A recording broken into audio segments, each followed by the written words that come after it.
I still remember the look in Emily's eyes that night, sharp and cold, like she discovered some terrible truth about me. "You lied to me?" she spat, her voice trembling with anger. "All these years, you never told me you were an orphan?" I froze. My throat tightened. "Emily, I never lied. I didn't want to talk about it," I said, my voice barely above a whisper. "Didn't want to talk about it?" she echoed, her hands trembling as if she wanted to hit me. "You've been hiding it. You've been hiding everything from me." Her mother, Linda, appeared at the doorway, her eyes cold as ice. "Noah, we raised Emily better than this. You're not worthy of our family. How could you deceive her like this?" I opened my mouth. Words stumbled, fell apart, disappeared. I didn't deceive anyone. I didn't have anyone. I was alone, that's all." Emily laughed bitterly, shaking her head. "Alone? You think that excuses anything? You made me your fiancé, but you never trusted me with the truth." I stepped closer, trying to reach her, my hands out, desperate. "Emily, I trusted you. I thought you'd understand. I've lost parents, family, everything. I was afraid." Her hand shot out. Slap. The sound cracked the air like glass breaking. My cheek burned, my heart stopped. I couldn't breathe. "You're disgusting," she said, her voice low but deadly. "I can't believe I love someone like you."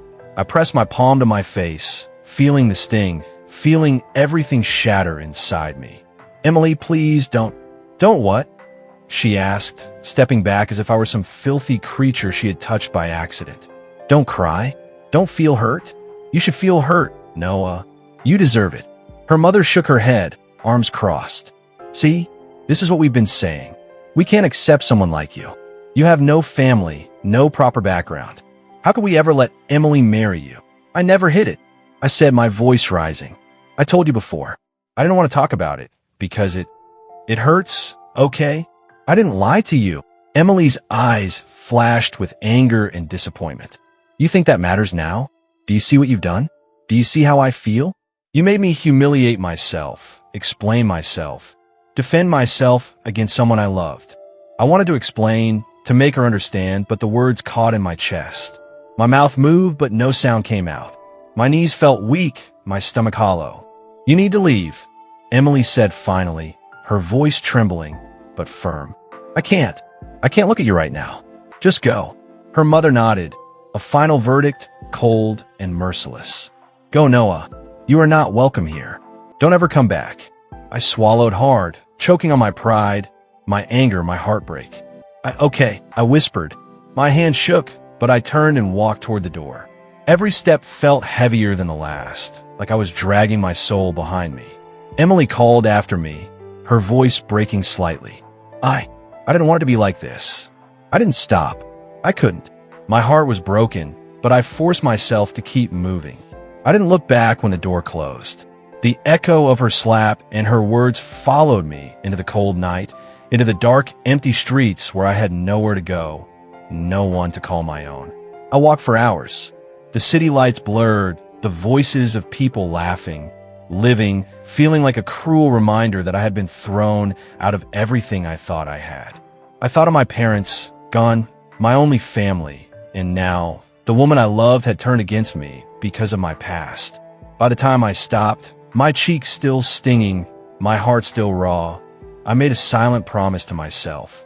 7 years from this night, I swore I would never let anyone hurt me like this again. I would survive. I would rise. I would not let Emily's slap define me. But it would always remind me who I had been and why I had to fight to become someone she could never break. I had lost everything that night. My love, my trust, my sense of belonging. But deep inside, I felt something else, a spark. A spark that whispered, "This isn't the end of your story, Noah. It's just the beginning." I woke up the next morning feeling like someone had carved a hole inside my chest. When I checked my phone, I saw Emily had blocked me on every platform. Seeing her name disappear felt like losing the last piece of warmth I still had. I tried calling her once, but the call ended so fast it felt like a slap. I stared at the screen and whispered her name, hoping she might change her mind. But nothing changed, and my chest tightened with a sadness I could hardly hold back. At work, The silence around me felt different, and people avoided my eyes. I didn't understand why until my coworker whispered that Daniel had visited the office. He told everyone I tricked his sister and that I pretended to be someone better. The rumors spread faster than I expected, and every glance felt like a silent judgment. When my manager called me into his office, I could already guess what was coming. He avoided my eyes while saying the company had no space for personal scandals. I asked if my work meant nothing, but he only sighed and said his hands were tied. Walking out of that office felt like losing another part of myself I had tried to protect. I packed my things quietly, and people pretended not to notice me slipping away. Outside the building, the cold air hit my face and reminded me I had nothing left.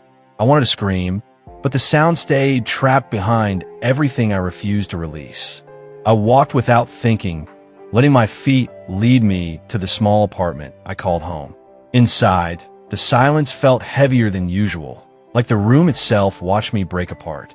I sat on the floor and pressed my hands to my chest, trying to hold myself together. I whispered Emily's name, even though I knew she would never hear it again. Losing my parents hurt, but losing her felt like losing the last reason I kept going. I stayed like that until my phone buzzed with a message from Ryan, my only friend. He asked why I hadn't shown up at work, and if something had happened with Emily. I didn't want to answer, but my fingers moved on their own and told him everything. He called right away, his voice loud and angry as he demanded to know where I was. I told him I was home, and he said he was coming whether I liked it or not. When he arrived, he threw his coat aside and stared at me like I had scared him. I told him Daniel ruined everything, and Emily refused even to hear my side. Ryan grabbed my shoulders and said I was worth more than the pain they gave me. I shook my head and told him I felt empty, like someone had drained every part of me. He sat beside me and reminded me I had survived worse things than a broken heart.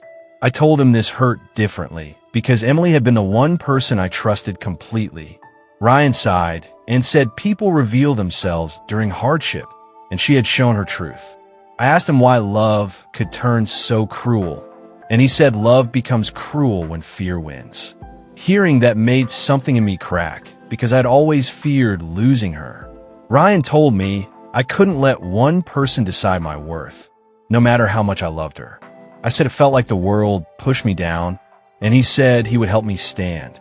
He made me drink water, eat some bread, and breathe slowly until my chest relaxed again. I told him I didn't know how to keep going, and he said we would figure it out together. The room felt a little less heavy with him there, even though my heart still ached deeply. I closed my eyes and whispered that I missed Emily, and Ryan didn't judge me for it. He said love doesn't disappear overnight, but the pain eventually teaches us how to heal. I told him I wasn't sure I could heal this time because I felt completely broken inside. He looked at me firmly and said broken things can still be rebuilt if someone cares enough. Hearing that made my throat tighten because I wasn't used to people caring that deeply. I told him I felt like nothing, and he said I was his brother in every way that mattered. Those words wrapped around me like a light I had forgotten, and I finally breathed again. I let my head rest against the wall and whispered that I didn't want to feel alone anymore. Ryan said I wasn't alone, and as long as he lived, he would never let me fall again. I closed my eyes and told him I would try to keep going, even if every step felt heavy and uncertain right now. He squeezed my shoulder and said healing starts with a single breath, and in that moment, I finally felt a faint spark returning to me. Finally, I sat on the edge of my bed, staring at the cracked wall, feeling smaller than ever. I can't do this anymore, Ryan, I whispered into my phone. I can't. I just can't. You're not allowed to say that. Ryan's voice snapped through the speaker. Listen to me, Noah. You're stronger than this. You just can't see it right now. I feel like everything I built, everything I believed in, it's gone, I said, my voice trembling. Emily, my job, my friends, it's all gone. I'm nothing. Nothing? Don't you dare call yourself nothing, he said, anger and care mixed in his tone. I've known you since the orphanage. You survived more than anyone I know. You're still here. You're still breathing. That means something. I don't even know why I'm still here, I muttered. What's left for me? There was silence on the line. Then he spoke softly. There's a new start waiting for you. You just have to reach for it. What kind of start? I asked, even though I felt like I had no right to hope. I've been talking to a friend in another city, Ryan said carefully. He has a small company, needs someone smart, dedicated, someone like you. You could move there. Start fresh. Leave everything behind, Noah. I laughed bitterly. Leave everything behind? Do you think it's that simple? You don't understand, Ryan. I've already lost so much.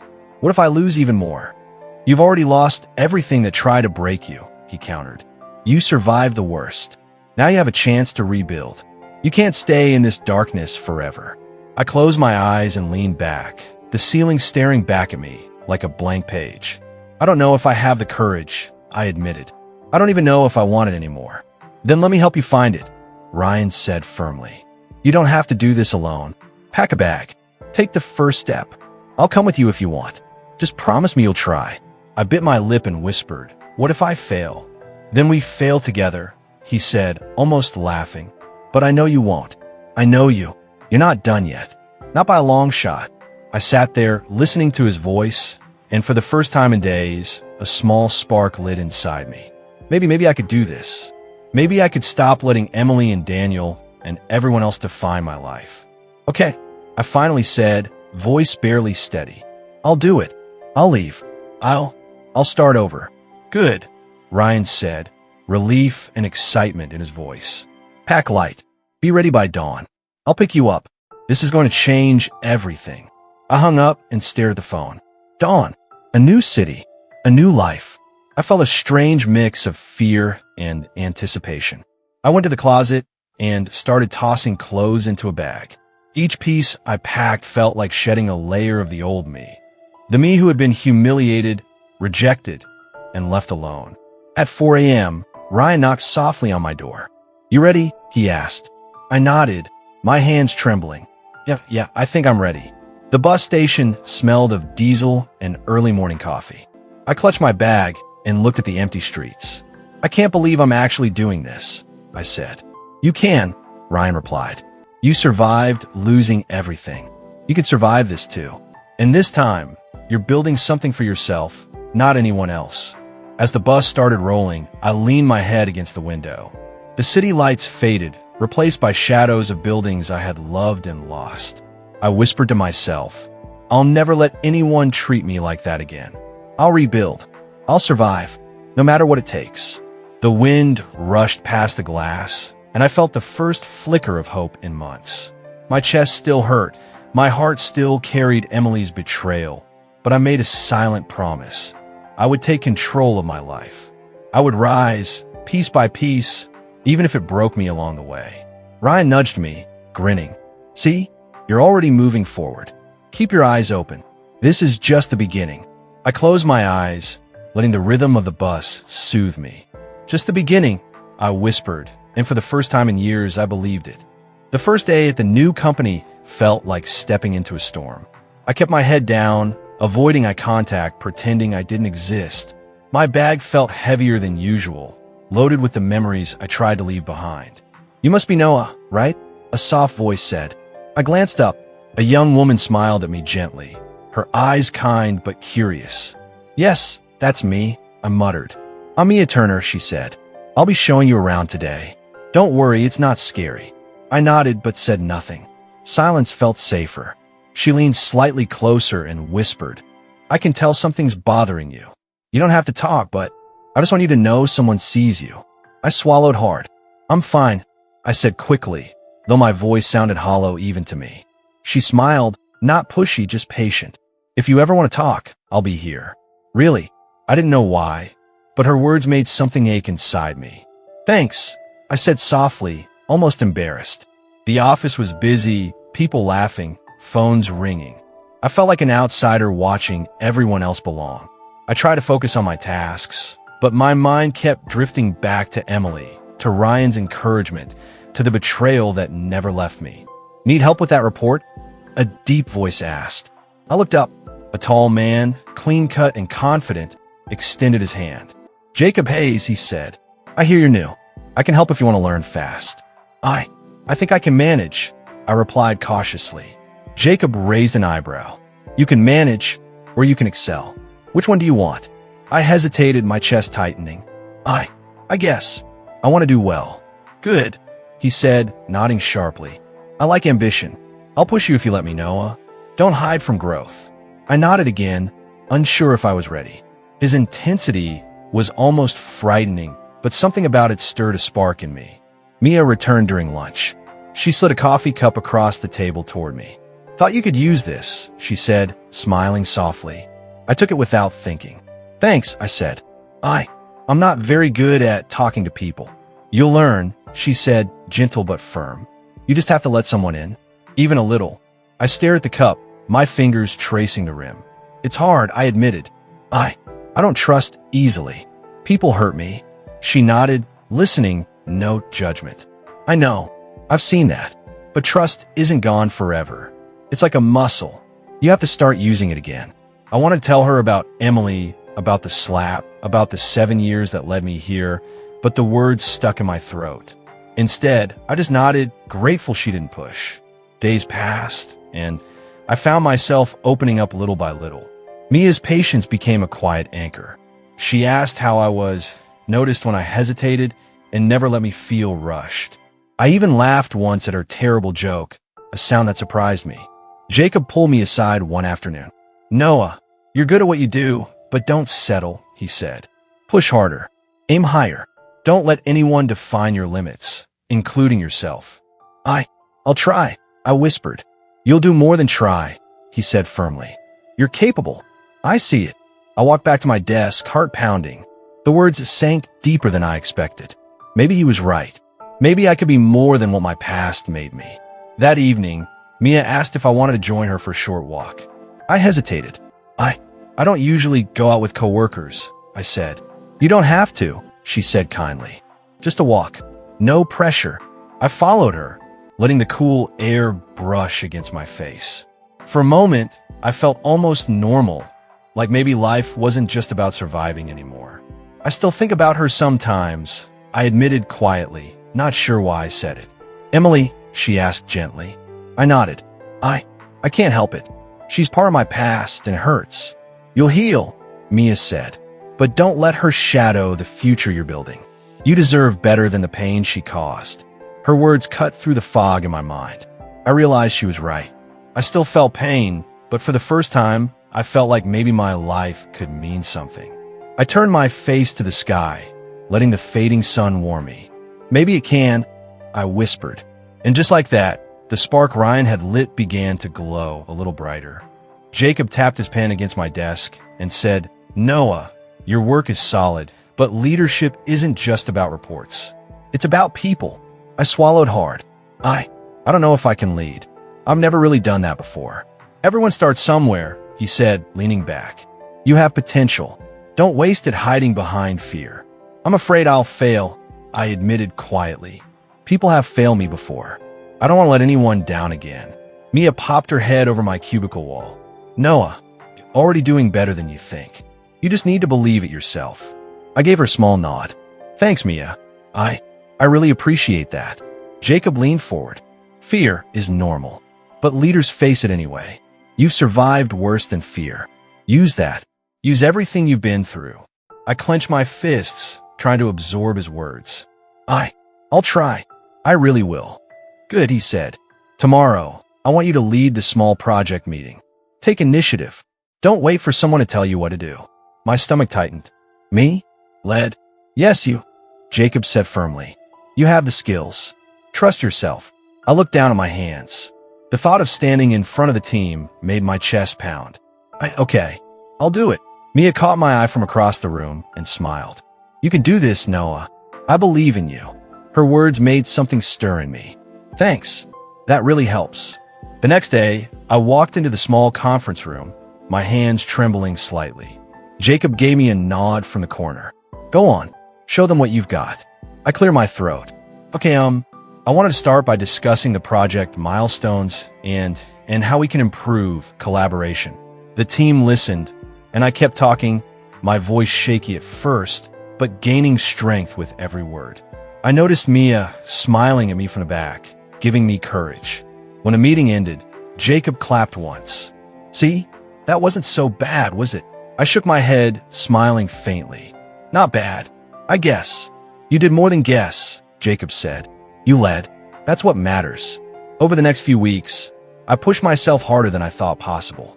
I stayed late, took extra responsibilities, and asked questions when I didn't understand. Every time I thought I couldn't handle it, Mia reminded me to breathe, and Jacob reminded me to trust my instincts. One evening, Mia asked, "Noah, do you ever think about her?" I froze. "Emily," she nodded softly. "Doesn't have to be answered, but I see it in your eyes. The past still lingers." "I do," I admitted quietly. "Sometimes it hurts, but it's not the same. It's like a shadow now, not a weight." "That's progress," she said. "You're moving forward, even if slowly." Jacob stopped by my desk that night. "Noah, your leadership is improving. You're thinking bigger, asking questions, noticing people. Keep this up, and one day you could run your own company." I blinked, unsure if I'd heard him correctly. "My own company?" "Yes," he said, smiling faintly. "You've got talent, drive, and the resilience to make it happen. Don't sell yourself short." I leaned back in my chair, my chest tight with a mix of excitement and fear. I never thought about that. Me, running a company. "Why not?" Jacob asked. "You've overcome more than most people ever will. You've got the foundation. Build on it." I stared at the ceiling, imagining what that could look like. The thought made my heart race. I thought about Emily, about everything I lost, and for the first time, I felt like maybe none of it had been wasted. Maybe it had prepared me for this. Mia smiled at me one last time that night. "You're stronger than you realize, Noah. Don't forget that." "I won't," I whispered. I left the office feeling lighter. Fear still lingered, but it was no longer paralyzing. The pain of the past still echoed occasionally, but it was fading. I was starting to believe in myself. And as I walked home under the streetlights, I thought about Jacob's words again. My own company, my own life. Maybe it wasn't a dream anymore. Maybe it was the future waiting for me to claim it. I was stepping out of my office building, coffee in hand, when I saw her. My steps froze. Emily, older, thinner, eyes hollow, but glistening with something I couldn't immediately name. "Noah, please talk to me," she whispered, holding a folder in her trembling hands. I gripped my coffee cup tighter. "Emily, why?" My voice caught in my throat. She took a hesitant step closer. I need to explain. Please, just 5 minutes." I shook my head almost reflexively. "You have no right to ask that of me. Not after everything." Tears welled in her eyes. I know I hurt you. I hurt you more than anyone else ever could. But I'm asking. Please, ask." I laughed bitterly. "Do you even know what you did to me 7 years ago?" "Yes," she said, her voice cracking. "I slapped you. I humiliated you. I was weak. Scared." You were scared?" I interrupted sharply. "You destroyed my life. My heart. You walked away when I needed you the most." Her hand trembled with the folder. It's over now. I'm divorced. Aiden, he left me. I lost everything. I made mistakes." I felt a sharp pang in my chest, but it wasn't sympathy. It was disbelief. "So, now you come to me because your life fell apart? Do you think I care?" "I don't expect you to forgive me," she whispered. I needed you to hear me. I needed to face the consequences of what I did." I stared at her, silence filling the space between us. Memories flooded back. The slap, her cold expression, her mother's smirk. My chest tightened with old anger. "You don't understand," she continued, voice shaking. "I've thought about you every single day. Every time I was alone, every time. I wished I could go back." I pressed my lips together, trying to stop the sudden tremor in my hands. "Wish you could go back," I echoed. "You don't get to erase what you did. You don't get to rewind 7 years of pain and shame you caused me." "I know," she said softly. "I can't undo it. I just want to apologize. To say I'm sorry, truly. Not excuses, just sorry." I felt my knees weaken, but I stayed upright. "Sorry?" I asked, voice hollow. "Do you even know what that word means? It doesn't fix anything. It doesn't bring back what you took from me. It doesn't erase the nights I spent alone, wondering why the person I loved turned against me." Tears slipped down her cheeks. I understand. I understand now, and I hate myself for it. I wanted to be better for you, for us, but I failed. I clenched my fists, fighting the mix of anger and sorrow. You didn't just fail me, Emily. You broke me. And then you walked away, leaving me to pick up the pieces alone. You can't imagine what that feels like. I do, she said softly. I do, Noah. I've carried that guilt every day. I lost myself, and I lost you.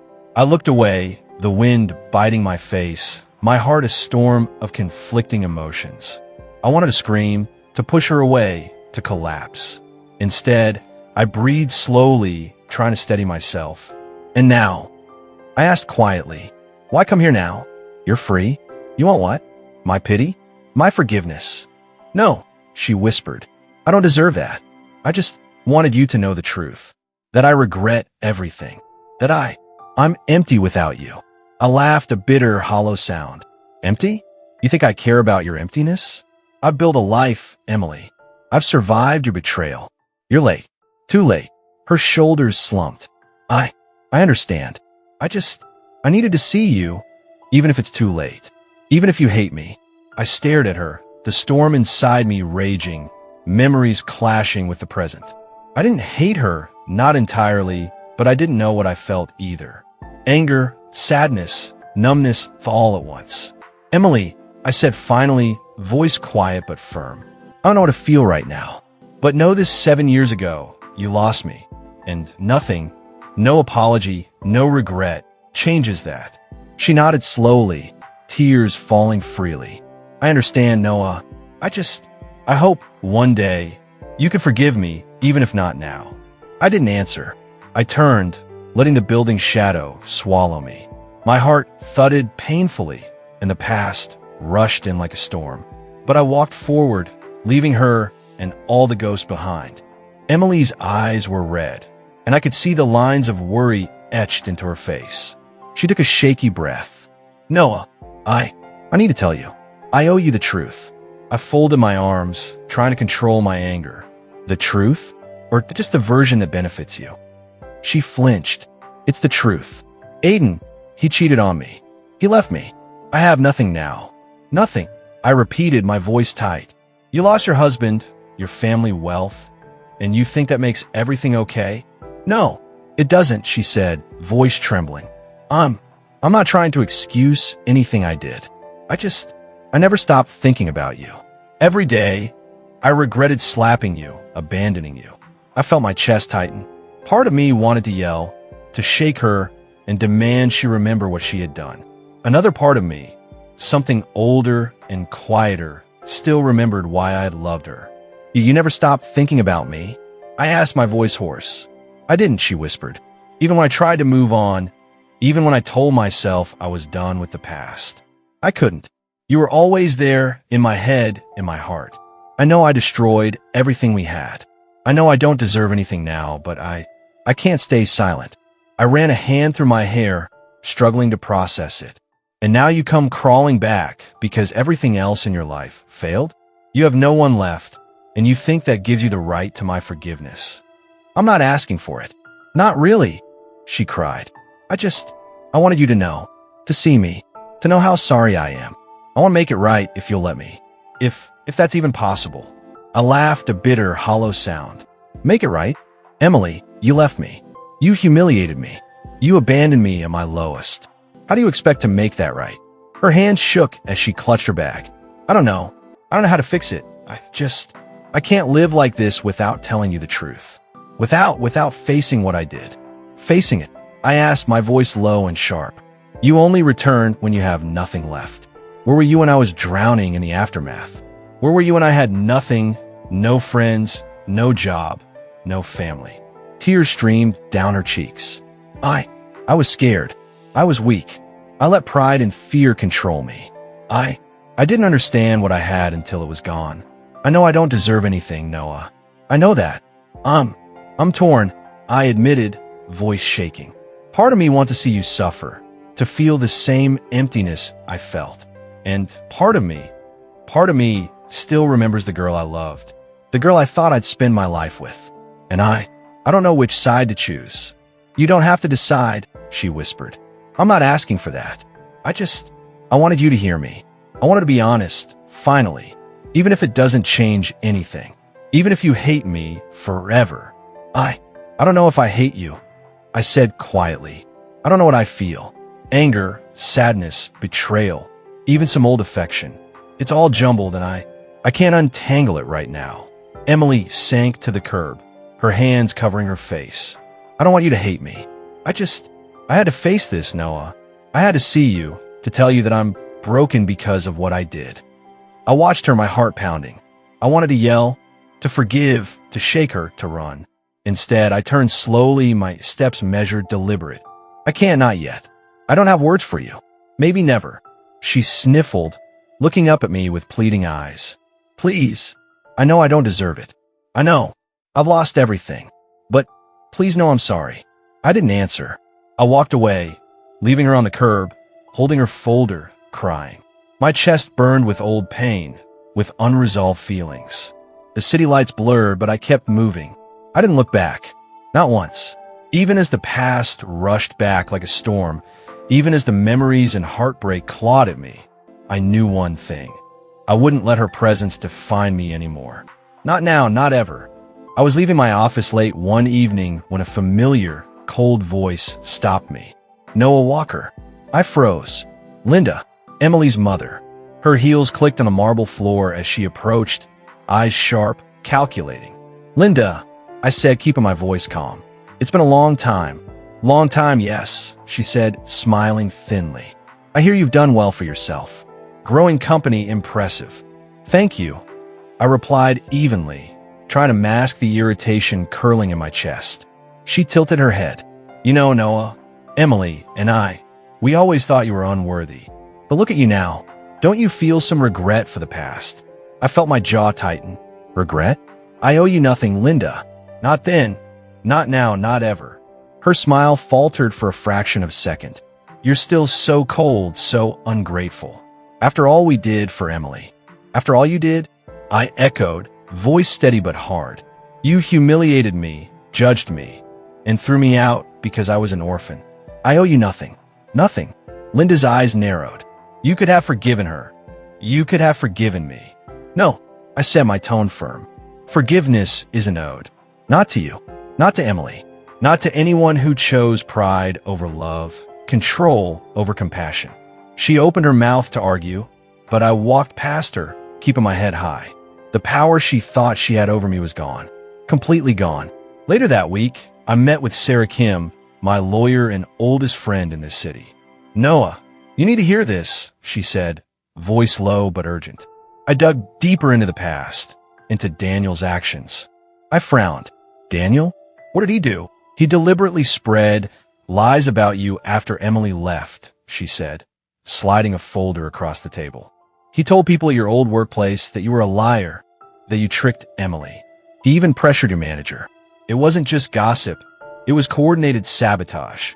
I felt a hot surge of anger. So all those months of isolation, losing my job, losing friends, he planned it? Yes, Sarah said firmly. And Emily never defended you. She stayed silent, choosing her family and pride over you. She let it happen.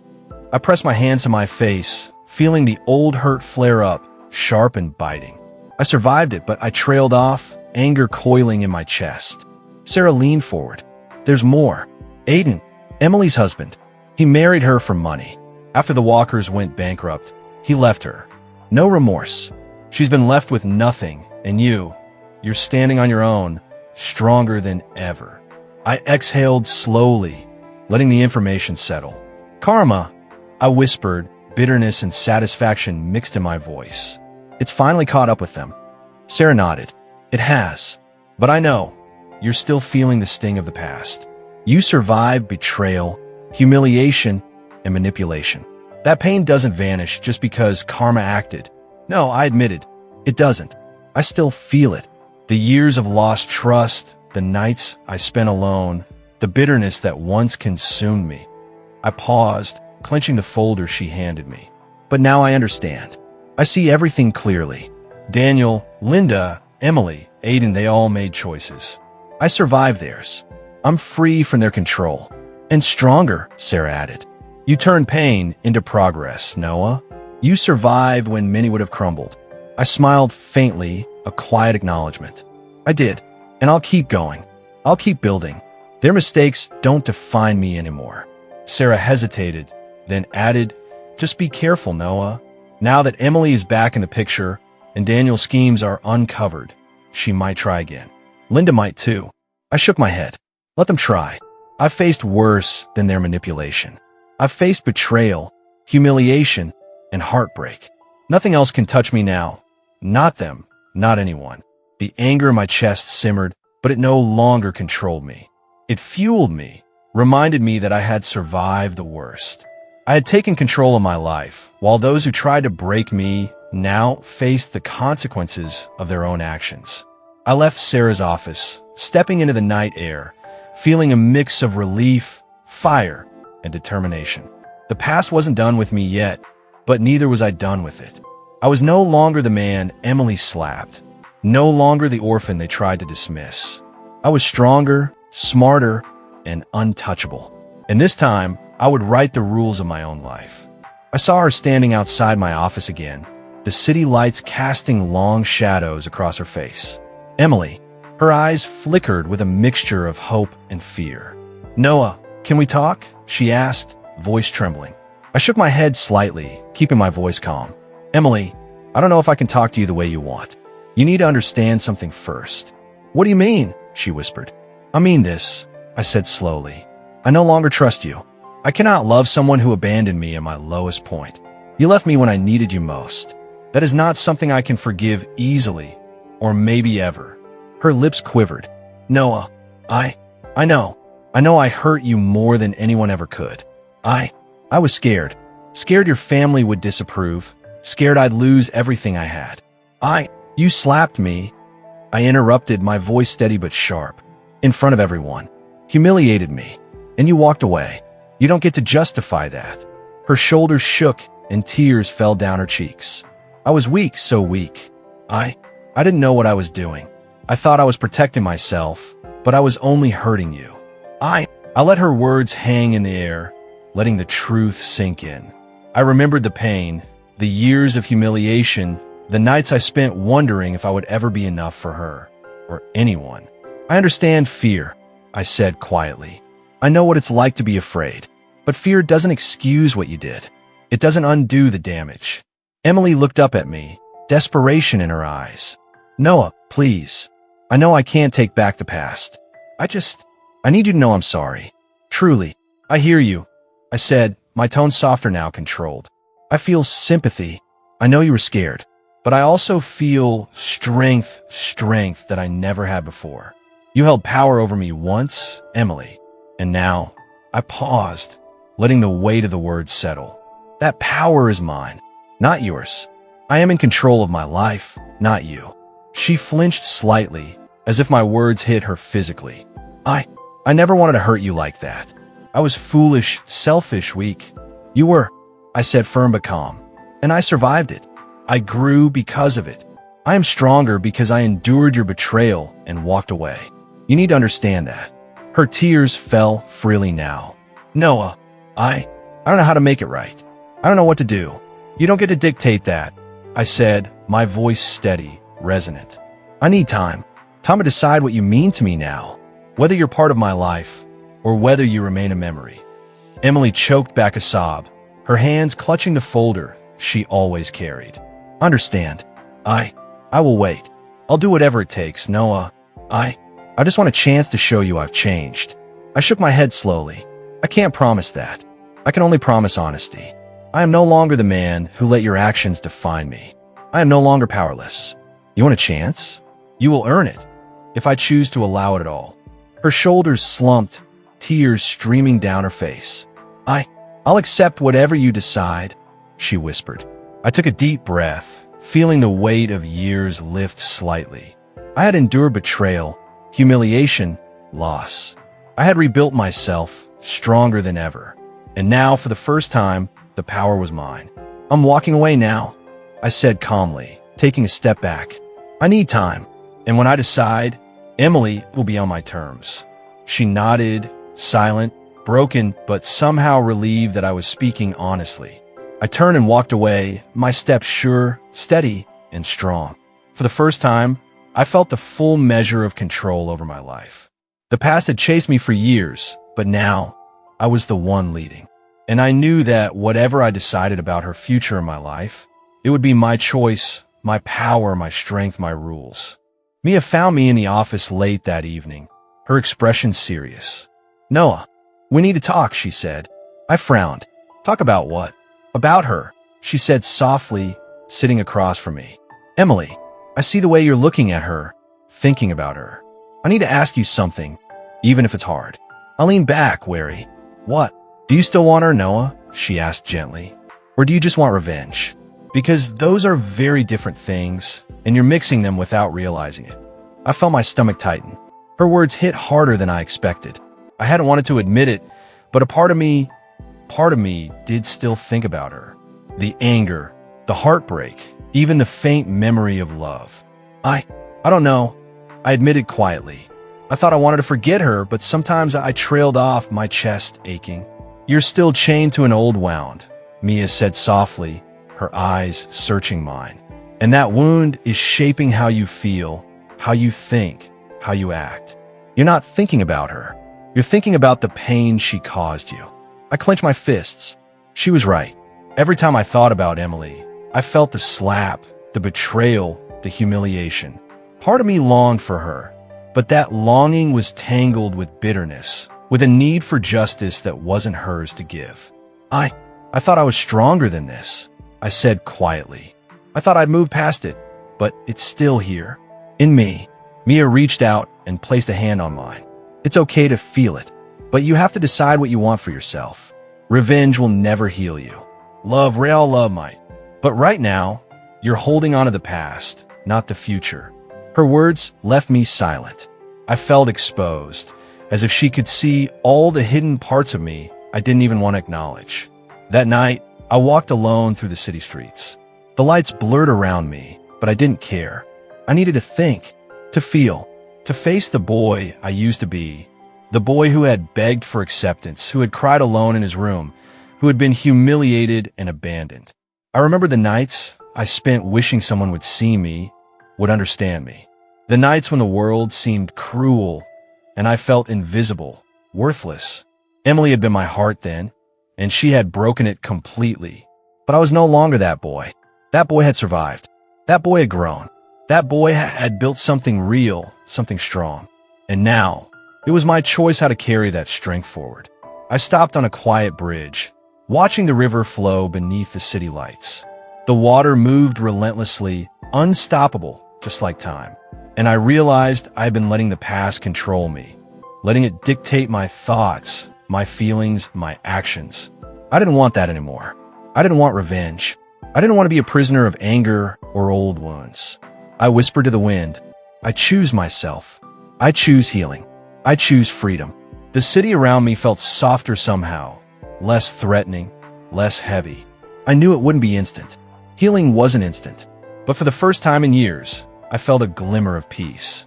I thought about Mia's words again, about the future instead of the past, about the life I had built, the strength I had earned. I realized that moving forward didn't mean forgetting, but it did mean letting go of the chains that had bound me for so long. "I won't let the past control me," I whispered again, more firmly this time. "Not Emily, not Daniel, not anyone. I'll write my own story, my own rules." The city lights reflected in the water, shifting and sparkling, reminding me that life moves forward no matter what. And so would I. I took a deep breath, feeling the tension in my chest ease slightly. For the first time in years, I felt like I could breathe freely, like I was finally in control of my own heart. I smiled faintly, walking back toward the city, toward my life, toward myself. Emily appeared at my office door the next morning, looking fragile and desperate. "Noah, please, I need to talk to you." I took a deep breath and kept my voice steady. "Emily, I already told you. I need time. I can't give you what you want right now." Tears welled in her eyes. "Time? Noah, I've waited 7 years. I've suffered every day. I need you to hear me. I need you to forgive me." I shook my head softly. "I hear you. I understand your regret. But forgiveness, that's not mine to give lightly. And you don't get to demand it." Her shoulders slumped. I never wanted to hurt you. I was weak, selfish, scared. I know that now. Please. I'm sorry. Truly, from my heart. I softened slightly, but maintained my boundaries. Emily, it's too late for apologies to change what happened. You made your choice. I survived yours. That's all that matters. She sniffled, struggling to hold back tears. I just wanted you to know I regret everything. I still love you. You loved me once, I said quietly, and you left me when I needed you most. That is the truth I cannot ignore. Love without loyalty isn't love, it's a memory. And memories don't dictate my life anymore. Her hands trembled as she clutched the doorframe. So, you're rejecting me? Even now? I'm telling you the truth, I said. I cannot let the past control me. I've grown, I've survived, I've built my life. And part of that growth is understanding that some doors, once closed, cannot be reopened. Emily nodded slowly, tears streaming down her face. I understand. I hoped. I know, I interrupted gently. And I hope you find your own peace someday. But it will not be with me. My path forward does not include reliving the pain of the past. She swallowed hard, her shoulders shaking. I'm sorry, Noah. I truly am. I know, I said softly. Now, you need to leave. She hesitated, looking at me one last time. Her expression was a mix of sorrow and resignation. Slowly, she turned and walked away, tears falling freely. I felt no anger now, only a quiet sadness for what could have been, but also a relief. I returned to my office and checked my email. A notification caught my eye. Our company had landed a major deal with a prestigious client. A contract worth millions, the culmination of years of effort, long nights, and relentless determination. I allowed myself a small smile. While Emily struggled with her regrets and losses, my life had moved forward. I had endured betrayal, heartbreak, and manipulation, and now I was rising above it all. I leaned back in my chair, letting the moment sink in. For the first time in years, I felt a sense of balance. Pain had shaped me, yes, but it no longer defined me. I had transformed it into strength, resilience, and clarity. I thought of Mia's words, of Jacob's guidance, of the nights I spent walking alone through the city, reflecting on the boy I used to be. That boy had survived humiliation and heartbreak. And now, he was gone, replaced by someone stronger, wiser, unbroken. The contrast between Emily's downfall and my rise was stark. I didn't revel in her pain. I simply acknowledged it. Life had its way of balancing scales, and karma had done its work. I had nothing left to prove to anyone but myself. I poured myself a glass of water and sat quietly, letting the hum of the office at night fill the space around me. I realized then that peace wasn't a destination. It was a choice. A choice I made every day when I refused to let the past control me, when I refused to let bitterness dictate my life. For the first time, I felt free.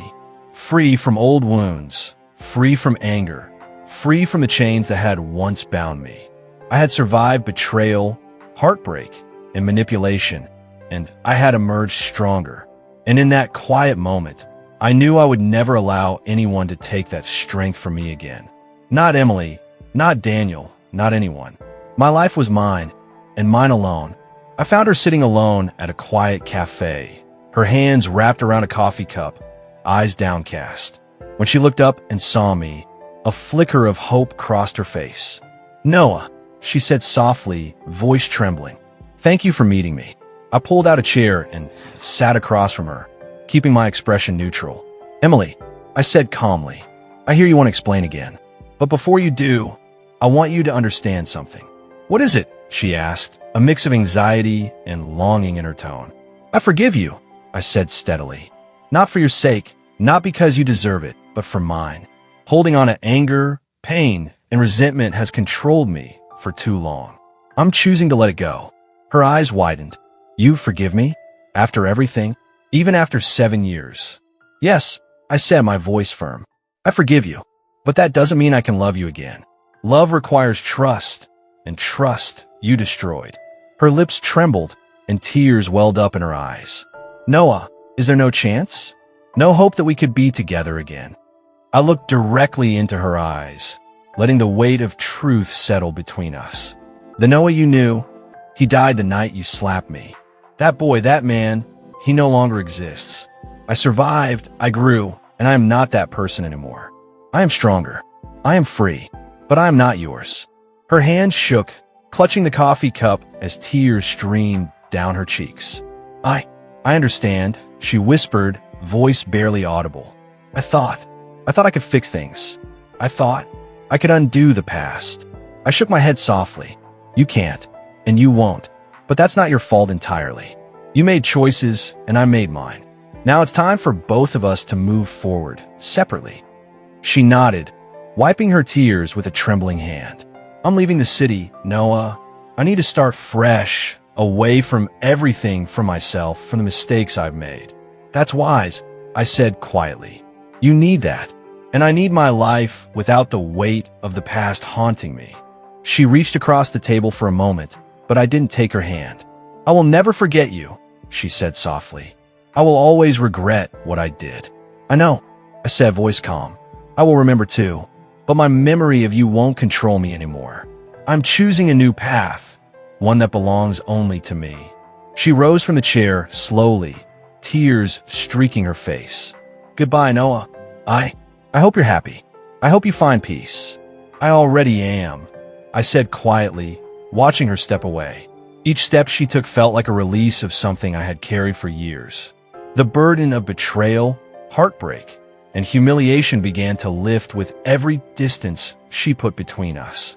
As she walked out of the cafe, the sunlight caught her hair, and I realized how light I felt. Lighter than I had in 7 years. My chest didn't ache. My hands weren't trembling. The chains that had bound my heart since that night had finally broken. I took a deep breath, savoring the crisp air, the freedom, the clarity. I was no longer the boy who begged for acceptance, no longer the man defined by someone else's choices.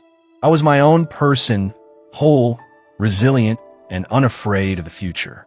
I smiled faintly, sipping my coffee slowly. The city buzzed around me, full of possibilities, full of life. I could move forward without fear, without the weight of old scars dictating my actions. For the first time in years, I felt a calm certainty. Life was mine to shape, mine to live fully, without anyone else's shadow lingering over me. I had forgiven, I had accepted, and I had chosen myself. The past had shaped me, but it no longer ruled me. I was free, and the horizon stretched before me, bright, inviting, full of hope. I stood, leaving the cafe behind, stepping into the sunlight with a heart unburdened, ready to embrace the new life I had fought so hard to claim.